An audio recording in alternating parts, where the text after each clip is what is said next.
Bonsoir à tous. Bonjour, ça va? Bah ouais, et vous? Bah ouais, ça va bien. Je pense que, à part votre oncle bourré qui fait yo-yo avec ses doigts au repas de famille, ici on sera tous d'accord pour dire que le rap est un art. Et comme la plupart des arts, au début on comprend pas forcément trop, on a du mal à apprécier, comme quand t'as 11 ans et que Madame Blondin te parle des Misérables, tu vois. Et généralement c'est en tombant sur un artiste ou une œuvre qui nous parle qu'on se met à aimer cet art et à vouloir en savoir plus. Et bien aujourd'hui je vais vous parler de l'artiste qui m'a fait aimer le rap quand je suis entré au lycée, Orelsan.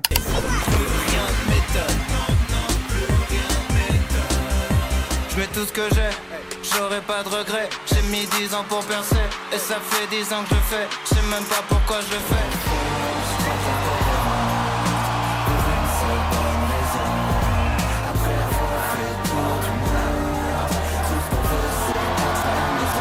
5, ça veut dire 3, 5, ça veut dire monsieur, 5. J'ai mis la moitié de ma vie pour savoir ce que je veux. La fête est finie. La fête est finie.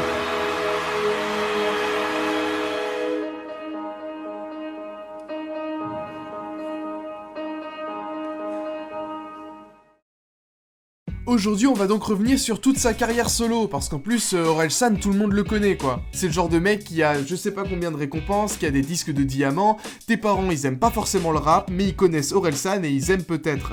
On va découvrir comment, au fil de ses albums, il a pu passer de jeune adulte en galère dans sa vie à homme accompli, scandant avec Oxmo Puccino qu'il a enfin réussi. Ha ha ha, j'ai réussi ma life. Demain je sais pas mais aujourd'hui j'ai réussi ma life. Qu'est-ce que t'aurais fait si t'avais pris ma place? Je suis même pas sûr que t'aurais réussi ma life. Et pour ça, on va revenir au début de sa carrière, au début de l'histoire, en commençant par notre premier acte.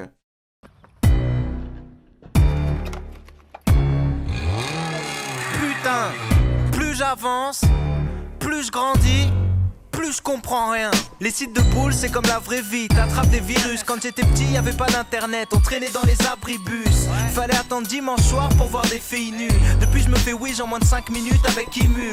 On trouvait jamais de meufs, on traînait qu'entre testicules. Maintenant les gens se regroupent dans les champs pour prendre des pilules. En boîte la CC circule, les PD gesticulent. Les particules sur les petits pulls c'est pas des pellicules, putain. Orelsan, ou plutôt Aurélien Cotentin, vit à Caen dans le Calvados. Non seulement c'est pas très cohérent, à quelques mètres de la ligne d'arrivée en plus. Ah oui. mais en plus de ça, Caen, pour faire du rap, c'est pas le meilleur point de départ possible. Ajoutez à ça le fait qu'il est un blanc, fils de prof, dans une musique où à l'époque il fallait être issu des quartiers pour être considéré comme vraiment légitime, et vous comprendrez qu'il était très mal parti. Pire que ça, il était carrément perdu d'avance. Et ça tombe bien, parce que ça va devenir le titre de son premier album.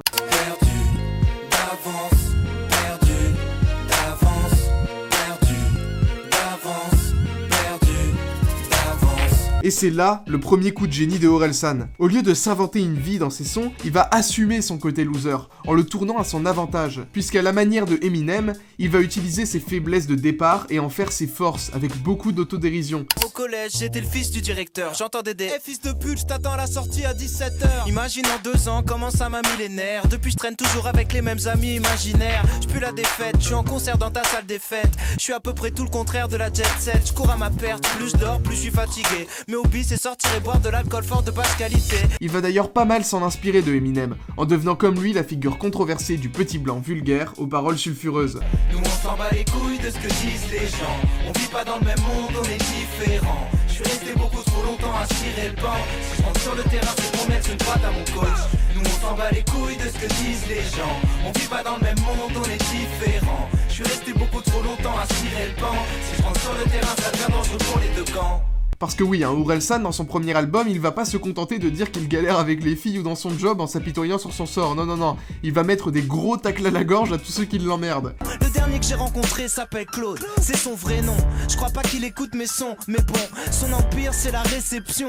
Son carrosse c'est son Opel. Le pire c'est que c'est même pas le boss de l'hôtel, c'est l'assistant de direction. 1m60 de frustration, bon qu'abuser de sa situation. Quand il est pas en train de lécher les boules du patron, c'est qu'il engueule ses collègues comme si c'était une passion. Et il va aller super loin dans le délire. Pour s'en prendre à ceux qui lui mettent des bâtons dans les roues, il a pas besoin d'être intimidant physiquement, ou d'en imposer de par une fausse richesse. Il n'a besoin que de son cerveau, de son imagination. Je défie les lois de la gravité après quelques litres. Oui, t'es plus balèze que moi, mais dans ma tête, je te nique. Oh, les mains, casseur flotteur, c'est mon binôme. La crédibilité, je m'en branche. Tu peux pas tester Aurélien et Guillaume. Je crache le feu sur ta bande de traîtres. C'est le remake de Sodome et Gomorrhe, un holocauste sonore. Et en plus d'être original dans le fond, il va aussi l'être dans la forme, en s'essayant à des storytelling inattendus sur des instrus elles aussi inhabituelles, comme sur Soirée ratée, où il raconte des sorties de merde en boîte sur une prod électro au club. Encore une soirée où je vais rentrer seul chez moi. Encore un soir où je vais finir dans un sale état. J'essaye d'avoir l'air cool, mais j'arrive juste à m'afficher. Ça m'empêche pas de kiffer. 2 jours plus tard, je suis de retour pour passer la même soirée ratée. Ou sur Pour le pire, où il chante sur un piano romantique en expliquant à une meuf ce qu'elle doit savoir avant de sortir avec lui. Je vais pas te mentir, je suis pas vraiment ton prince charmant. Si tu veux bien sortir avec moi, c'est pour le pire. J'ai rien à t'offrir à part des mauvais souvenirs. Ça sera peut-être pas tous les jours la fête. Je suis qu'un homme, je réfléchis pas toujours avec ma tête. Maintenant, tu sais à quoi t'en tenir. Si tu veux bien sortir avec moi, c'est pour le pire. Mais ces personnages qu'il incarne pour raconter sa vie, ils vont finir par poser des problèmes à certaines personnes, notamment aux associations féministes qui vont l'attaquer en justice pour sa chanson Sale pute notamment, dans laquelle il incarne un homme trompé qui va cracher sa haine sur son ex-femme, un peu comme Eminem dans Kim d'ailleurs. Poupée, je t'aimais, mais tu m'as trompé. Comme tout pété, tu l'as pompé. T'es juste une sale pute, une sale pute, une sale pute, une sale pute, une sale pute. Ça veut donc dire que pour ces personnes, incarner un méchant dans un film c'est ok, incarner un méchant dans une pièce de théâtre c'est ok, représenter un méchant en peinture c'est ok, mais le faire dans le rap, non. Dans le clip, l'histoire de la chanson, c'est quelqu'un qui rentre du travail, qui voit sa femme en train de le tromper, et donc qui, par jalousie, il a des émotions qui rentrent en lui, il boit de l'alcool, il rentre chez lui, il lui envoie un message sur internet où en fait il lui crache sa haine. Moi ce que je voulais symboliser dans la chanson, c'était le fait que l'être humain puisse passer de l'amour à la haine et qu'il y a plein de sentiments qui peuvent rendre un être humain monstrueux quasiment, tu vois, qui puisse dire des choses horribles. C'est une fiction, ça veut dire que c'est pas moi qui parle. Bon, vu qu'elles ont de l'huile dans le cerveau, Aurel a gagné ses procès, mais il fut quand même déprogrammé de plein de festivals, et les journalistes continuent de lui en parler, même 8 ans après. En bref, Perdu d'avance, ça va être un énorme succès. Ça va permettre à un public qui n'est pas issu de banlieue de s'identifier à un rappeur. L'album a une identité forte, jusqu'à la cover très atypique du projet, où on peut voir une sorte de Clio avec des porte-papillons que je trouve assez drôle. Avant elle me trouvait naze, maintenant elle me trouve mignon. C'est l'effet porte-papillon sur la pochette. Porte-papillon. Ce gros point de départ de la carrière d'Aurel va être très important pour notre histoire et va beaucoup le marquer. Il va reparler de cette époque, de sa jeunesse à Caen, plus tard dans sa carrière, notamment avec Gringe, en musique, en film et en série. On y reviendra plus tard. Grâce au succès de son premier album, Orelsan va donc devenir une star. Tournée, interviews, fans, ses rêves se réalisent. Bref, il accomplit ce que beaucoup appelleraient réussir sa vie. Mais malheureusement, ce n'est pas parce qu'il n'est plus perdu d'avance qu'il a gagné. Et une fois que la musique est lancée, que l'on est érigé au rang de phénomène, c'est au milieu des cris des fans que l'on peut entendre le chant des sirènes. J'entends les chants des sirènes, regarde autour de moi tous ces gens qui m'aiment. Je veux toucher le soleil avant que la pluie ne vienne. T'inquiète pas, seuls les faibles se font bouffer par le système. Où sont passées les sirènes? Regarde autour de moi tous ces gens remplis de haine. Après l'ivresse vient la migraine. Au final, je crois que je me suis fait bouffer par le système. Ce qu'il est important de prendre en compte, c'est qu'Orelsan fait partie de cette catégorie d'artistes, comme PNL et Nekfeu, qui aiment attendre plusieurs années entre plusieurs albums. Il n'a que 3 albums solo étalés sur 8 ans, et ça va permettre plusieurs choses. Déjà, son retour sera forcément marquant à chaque fois, étant donné qu'il a toujours eu une longue période d'absence entre ses projets. Ensuite, il va avoir de nouvelles choses intéressantes à raconter, dues aux changements dans sa vie. Et ça, c'est super important pour un artiste comme Orelsan, qui met un point d'honneur à se démarquer lyricalement, de par la qualité de son écriture, que ce soit dans le fond ou dans la forme. Et ça va se ressentir dans cet album, où Orelsan va évoluer drastiquement par rapport à son premier projet, en devenant plus sérieux, mais surtout plus sombre. En témoignent des morceaux comme Raelsan ou Le Chant des Sirènes, évoquant d'un mauvais œil son succès dans le show business. Santé, je porte un toast à la mort de l'industrie. Sortez les 8-6, on vient fêter la fin du disque. Écoutez la radio, c'est devenu un supplice. Des bises, des poignées de main, des sourires hypocrites. Reprends une bouteille, les 2 premières sont parties trop vite. Sous champagne, personne n'écoute mais les gens parlent. Dis-moi qui tu connais, je te dirai si t'es fréquentable. De la même façon, Aurel va varier ses thèmes en parlant d'autre chose que de lui-même, avec le morceau La petite marchande de porte-clés, contant le destin tragique d'une vendeuse asiatique de petites tours Eiffel. Je dis compter car littéralement, le refrain de la chanson et même les couplets sont une comptine, créant un décalage avec le propos du morceau très sombre. Interdiction de parler, à peine le droit de faire des gestes. Elle doit garder la tête baissée pour s'adresser à ses chefs. Le bruit la hante au point qu'elle n'entend plus quand tu s'arrêtes. Pour pas sombrer dans la folie, elle chante cette chanson dans sa tête.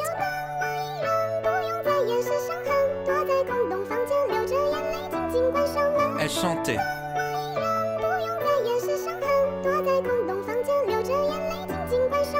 À la toute fin de la chanson, un retournement des situations survient, où Orelsan apparaît, refusant de donner de l'argent à la vendeuse. Je rentrais chez moi après le travail à la tombée de la nuit. Quand nos regards se sont croisés, elle s'est approchée et m'a dit excusez-moi monsieur, porte-clés 2 euros. Non désolé, j'ai rien sur moi. Bonne soirée.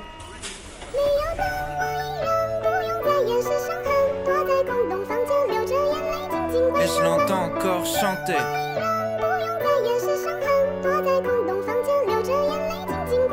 Elle chantait.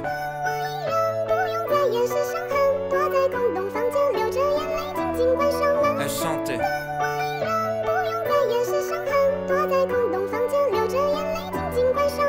Ce schéma amène à une remise en question chez les auditeurs qui auraient pu faire comme lui, et sera repris à plusieurs reprises par Big Flo et Oli, fans d'Orelsan, dans le morceau Salope par exemple. Son parfum, mélangé à l'odeur d'essence qui l'entoure, elle se donne le droit de croire qu'elle pourra partir un jour, elle a laissé ses rêves s'abîmer à quelques rues, certaines le font par choix, elle ne l'a jamais eu. Nous, on sortait de boîte, dans une voiture, on roulait vite. De la fumée, de la musique, rien qu'entre amis, on voulait rire. On n'avait pas envie de rentrer, et certains avaient trop bu. On savait pas trop où aller, quand soudain on l'a vu. D'un coup, on a ralenti, lorsqu'on est passé au niveau de la pharmacie, juste à côté du café. Mon Dieu, ce qu'on peut être con quand on est entre potes. On a baissé la vitre, on a crié Salope! Et en plus de prendre du recul sur son propre comportement, il va aussi le faire avec Gringe, dans le son La Morale, où il va évoquer sans tabou les erreurs de son ami. Combien de wagons? Combien de trains t'as raté? Comment faire pour les rattraper? Allongé dans 15 mètres carrés, à demander où sont passées les 10 dernières années. Tu vis sur les aides, tu vis sur les nerfs, tu supportes plus qu'on te chambre, tu t'énerves, les jours se ressemblent, tu te réveilles avec une boule dans le ventre, tu fais des tours dans le centre. Ce franc-parler pourrait créer un malaise, mais Aurel va le désamorcer à la fin du son avec la transition vers le morceau Ils sont cool, en feat avec Gringe. Allô? Ouais, c'est Gringe, ça va? Ouais, ça va et toi? Ouais, ça va. Eh, dis-moi, j'ai écouté la chanson d'avant, là. Hein? Tu parles pas de moi? Ah, non, Ah bon? Ça te dit qu'on fasse un morceau ensemble? Bah, ouais. Ok. Bam, dès l'intro tu kiffes. C'est le retour du groupe de rap le moins productif. Donc ça commence par une bif portée dentée. Et puis ça finit par une Königsbier éventée. Parce que oui, bien que beaucoup plus mature, cet album reste un album de Orelsan, avec donc beaucoup de morceaux fun, comme Plus rien ne m'étonne, sorte de suite du son Changement. Putain, plus j'avance, plus je grandis, plus je comprends rien. Alors, plus j'avance, plus je je me répète. Il y a 2 ans, je comprenais pas grand chose. Maintenant c'est pire. Depuis quand pour devenir populaire faut faire des trucs de geek? Ils posteraient des sextapes de leurs parents pour plus de clics. Ou 1990, très original, où Aurel imite le style du rap des années 90. Tiggity check le mic quand j'arrive dans la session. Comme mon survêt Adidas, j'augmente la pression. Dans les années 90, nouvelle génération. Ils disent qu'on est des fous parce qu'on écoute nos Walkman à fond. Au final, si on a une chose à retenir de cet album, c'est que bien qu'il ait réussi à devenir un grand rappeur acclamé par la critique, Aurel ne semble pas réussir à être heureux. En témoignent ses pensées sur la mort, dans Elle viendra quand même. Souvent la froideur de la vérité vient m'embrasser. Rien n'a de sens, on peut que regarder le temps passer. Y a pas longtemps j'imaginais même pas vraiment clamser. Mais plus le sablier s'écoule et moins ça me semble abstrait. Sa tristesse et sa solitude dans Si Seul. Des fois je me sens vraiment bien, des fois c'est du bluff. Des fois je fais des blocages, je parle pas de faire du smurf. Rien de neuf, à part un coup de vieux dans les rues de ma ville. Je dors plus la nuit, je dialogue avec une machine. Je sors de chez moi sous les insultes de ma voisine. Elle a pas de voiture mais sa vie c'est surveiller sa place de parking. mais surtout, sa haine envers le monde dans Suicide Social, morceau classique du rap français, où il incarne un homme désespéré qui se révolte contre tous les profils types qu'il a pu croiser dans sa vie. Adieu les sans-papiers, des clochards, tous ces tas de déchets. Je les hais, les sportifs, les hooligans dans les stades, les citadins, les bouseux dans leur état. Les marginaux, les gens respectables, les chômeurs, les emplois stables, les génies, les gens passables. De la plus grande crapule à la médaille du mérite, de la première dame au dernier drape du pays. Ce malaise, suite à sa célébrité, il est assez inattendu et va marquer l'esprit des gens. Quand on pense Orelsan, beaucoup ont en tête cette image désabusée, presque dépressive d'Aurel. Et ça va renforcer la nostalgie qu'il a vis-à-vis de l'époque où il vivait sa vie banale à Caen. Si bien qu'avec Gringe, son ami depuis cette époque, ils vont pendant quelques années revenir sur cette période de leur vie. D'abord avec le premier album des Casseurs Flotteurs, classique du rap français, où au cours d'un album concept, Aurel et Gringe vont essayer de créer un morceau, en évoquant leurs galères. Ils allaient prendre leur destin en main. Comment j'ai faim. Oh putain, j'ai trop la dalle aussi, bordel. Voilà la nouvelle paire. Si t'as des nouvelles baskets, voir ta nouvelle paire. Si t'as des nouvelles glacis, voir ta nouvelle paire. Ensuite, c'est avec le film Comment c'est loin et l'album du film qu'ils vont poursuivre cette dynamique en enchaînant à nouveau les morceaux originaux, en enchaînant les chefs-d'œuvre. Je finis pas mes phrases, je connais pas les points, je commence après-demain, je contrôle pas le destin, rien n'est assez bien, je finis jamais rien, manquerait la moitié des traits si je devais te faire un dessin. Et enfin, en parallèle, ils seront les personnages de la série Bloqué sur Canal+, que vous connaissez sûrement. Tu ferais quoi si t'étais riche, mais genre super riche? Je crois que j'irais au McDo, je prendrais une frite, un coca, un Big Mac. La meuf, elle me dirait, bah prenez un menu. Je dirais non, je suis riche. Et c'est au cœur de cette impasse et des complications inattendues liées à sa vie de star ainsi qu'au fait qu'il prend de l'âge que Aurel va en profiter pour se recentrer sur lui-même et écrire son 3e album. Ok, je vais sortir un nouvel album, mais avant, faut qu'on revoie les bases. Je vais faire une vidéo simple, où je vais dire des trucs simples, parce que vous êtes trop cons.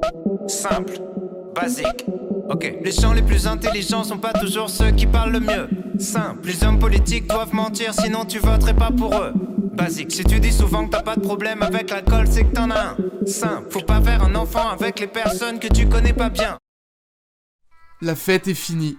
Voilà donc le nom du 3e album d'Orelsan, le dernier d'une trilogie, comme il le souligne bien dans l'introduction, San. Je serai pas la médiocrité m'avoir, j'ai vu assez de bâtards tristes pour croire au karma. Orelsan part 3, le dernier volet de la saga. Ce son est pour moi la plus belle chanson de sa carrière, et pose les bases de La fête est finie. Aurel est perdu, et a du mal à vieillir en restant lui-même. Est-il l'adulte qu'il doit être? Comment gérer tous ces problèmes? C'est les questions qui marquent la première partie du son. J'essaie de fitter, rester d'actualité, sans devenir ma propre télé-réalité. Je veux pas rester figé, piégé dans mon personnage comme une prise d'otage à Disney. Mal vieillir comme un vieux punk, quand tu crois que t'es Bart mais t'es Monsieur Burns. Mais la deuxième partie, accompagnée d'un piano porteur d'espoir, laisse entendre qu'il croit toujours en lui et que ses ambitions pourront réussir à enterrer ses erreurs. Mais je craquerai pas. Je craquerai pas, je craquerai pas. Je craquerai pas.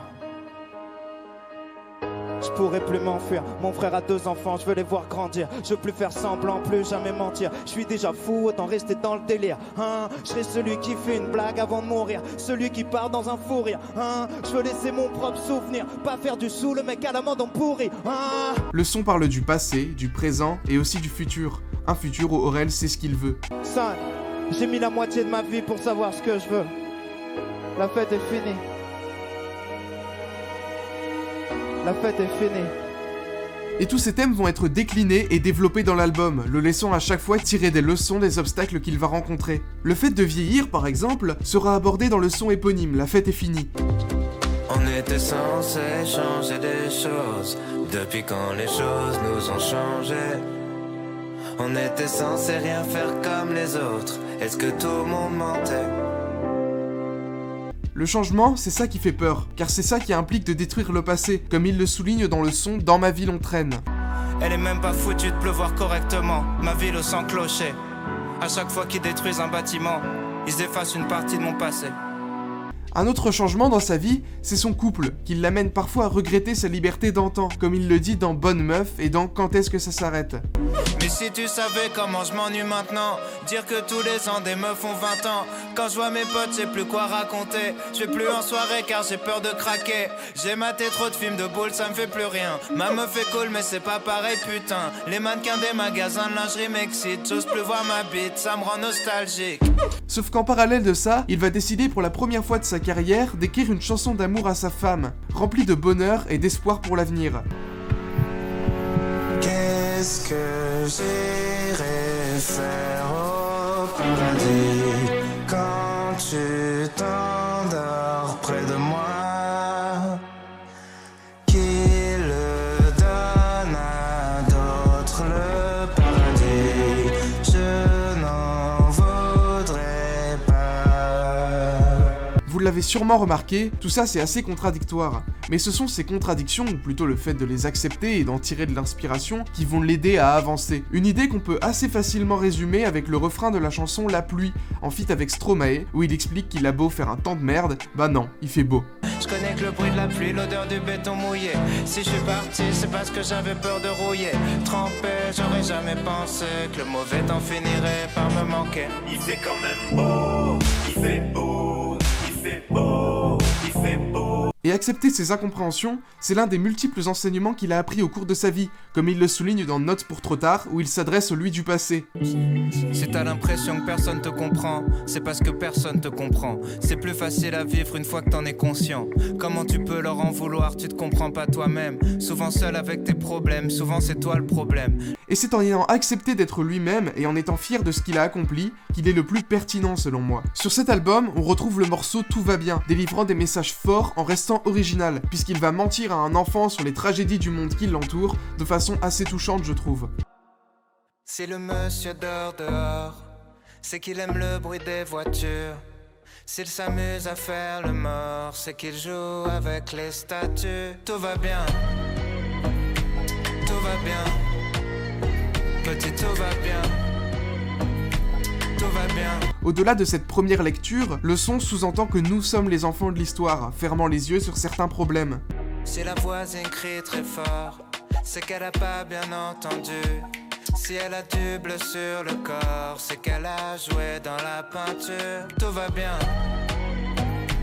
tout va bien.